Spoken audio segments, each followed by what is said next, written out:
شہادتیں اپنی جگہ پر، لیکن اگر کمپیریزن میں بتاؤں کس نے کتنوں کو مارا تھا، کس نے کتنوں کو زخمی کیا تھا، تو پھر تمہیں پتہ چلے گا کہ وہ کٹ کر کے بھی فتح یاب تھے، وہ شہید ہو کر کے بھی فتح یاب تھے۔ اس لیے کہ یزیدیوں کے پاس بولنے کے لیے منہ نہیں ہے۔ اگر کسی یزیدی کو پوچھے کہ تم کس کے ساتھ لڑنے کے لیے گئے تھے، تو یہ کہیں گے 80 لوگوں کے ساتھ۔ کتنے لوگوں کے ساز و سامان کے ساتھ گئے تھے؟ کہیں گے 22,000 کے ساتھ۔ تو دنیا آج بھی ہنسے گی 80 لوگوں سے لڑنے کے لیے 22,000 گئے تھے، کیا کیا لے کر گئے تھے؟ ہاتھی بھی تھے، گھوڑے بھی تھے، نیزے بھی تھے، تلواریں بھی تھی، بھالے بھی تھے، سب تھا۔ پھر اگر تم سے پوچھا جائے ساز و سامان کے ساتھ سہولتیں کیا تھی، یزیدی کہیں گے پورا پانی ہماری طرف تھا، دریائے فرات بھی ہماری طرف تھا، کھانا بھی ہماری طرف، پانی بھی ہماری طرف۔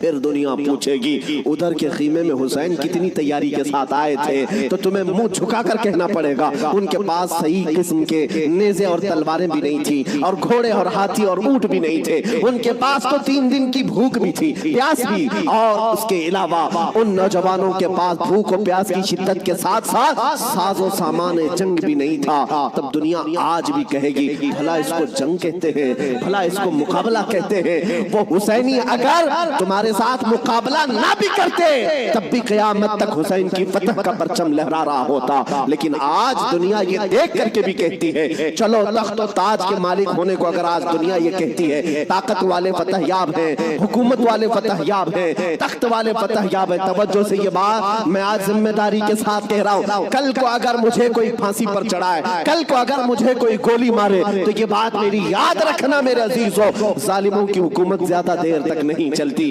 یزید کا تخت بھی تھا، تاج بھی تھا، حکومت بھی تھی، فوجی بھی تھے، سپاہی بھی تھے، لیکن آج جاؤ اس یزید کے تخت کو ڈھونڈنے کے لیے، محل کو ڈھونڈنے کے لیے۔ دمشق آج بھی موجود ہے، ملک شام آج بھی موجود ہے۔ دمشق اگر جا کر کے لوگوں سے پوچھو گے وہ تخت کہاں ہے جہاں سے حکومت کی جاتی تھی، یہاں سے بیٹھ کر کے کربلا کے ریگزاروں میں خون بہایا جا رہا تھا، یزید کہاں ہے، تخت کہاں ہے؟ وہاں دمشق کے رہنے والے شاید تمہارا ہاتھ پکڑ کر کے لے جائیں گے ایسی جگہ پر جہاں پورے دمشق کا کچرا پھینکا جاتا ہے، جہاں پورے دمشق کی گندگی ڈالی جاتی ہے، اور لوگ کہیں گے یہیں پر یزید کو دفن کیا گیا تھا۔ تم ناک پکڑ کر کے بھاگ آؤ گے، وہاں پر کھڑے نہ ہو سکو گے جہاں یزید کو دفن کیا گیا تھا۔ تاج بھی نہیں، تخت بھی نہیں، فوج بھی نہیں، اور ذریت اولاد بھی نہیں۔ اور پھر آؤ کربلا کے میدان میں،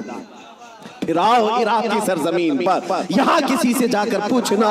سنا ہے 1400 سال پہلے یہاں ایک جنگ ہوئی تھی، کربلا کا میدان تھا، رسول کے نواسے خاندان اہل بیت کے ٹکڑے کر دیے گئے تھے، انہیں جام شہادت نوش کرنا پڑا تھا۔ وہ میدان کہاں ہے؟ میرے عزیزو، کربلا کا کوئی بھی آدمی تمہارا ہاتھ پکڑ کر لے جائے گا اور کہے گا اے عزیز یہاں وہ میدان نہیں ہے، یہاں کوئی ویرانگی اور صحرا نہیں ہے، آؤ تمہیں لے جاتے ہیں، اور لے جا کر کے ایسی جگہ کھڑا کرے گا جہاں سے تمہاری نظر اٹھے گی تو سونے سے قلعی کیا ہوا لہراتا ہوا پرچم حسین تمہیں آج بھی اس بات کا اعلان کرے گا، شاہ است حسین، بادشاہ است حسین۔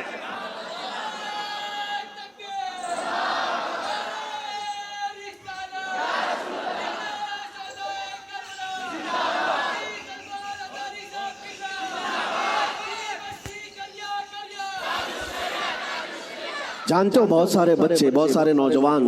کسی نہ کسی شخصیت کو اپنا آئیڈیل بناتے ہیں بچپن سے۔ الحمدللہ میں یہ تحدیث نعمت کے لئے کہہ رہا ہوں، اللہ میری ماں کو سلامت رکھے جن سے میں نے واقعات سنے ہیں تو خالد بن ولید کے سنے تھے، اور ہمارے آئیڈیل جو بزرگ ہیں اس میں مولا امام حسین ہیں، ہم نے ان کو آئیڈیل بنایا ہے، آپ بھی بنا لو، اس لیے کہ ان لوگوں کو جس نے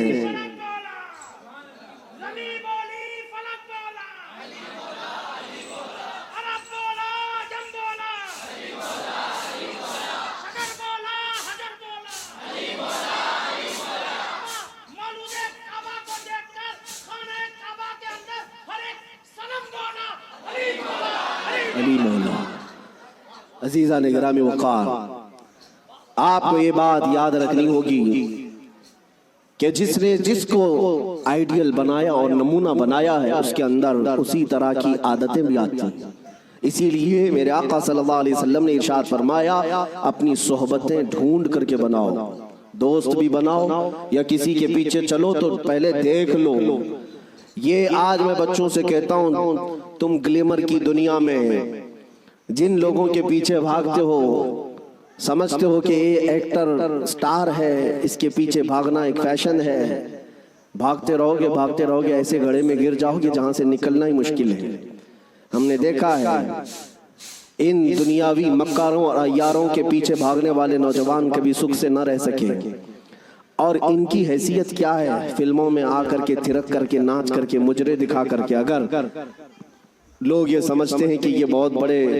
سٹار ہیں، میرے عزیزو ذرا حسن بکھرنے تو دو، بڑھاپا آنے تو دو، اور جب پھر جھریاں پڑ جائیں، کمر ٹیڑھی ہو جائیں، تو پھر ہم دیکھتے ہیں کتنے فین ہیں تمہارے۔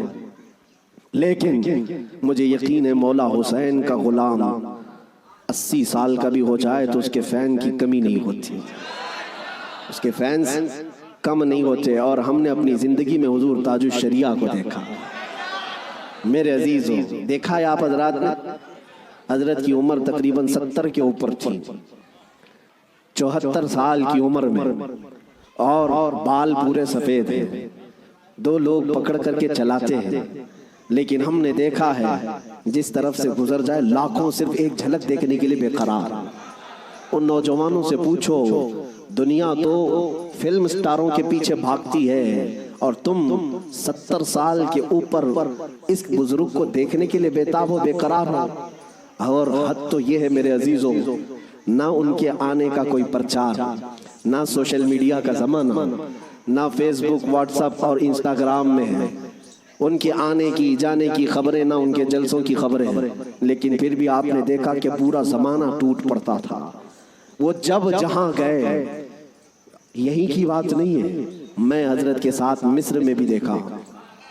اور حج میں نے الحمدللہ پہلا حج حضرت کے ساتھ کیا۔ طواف کے بعد وہ سادے لباس میں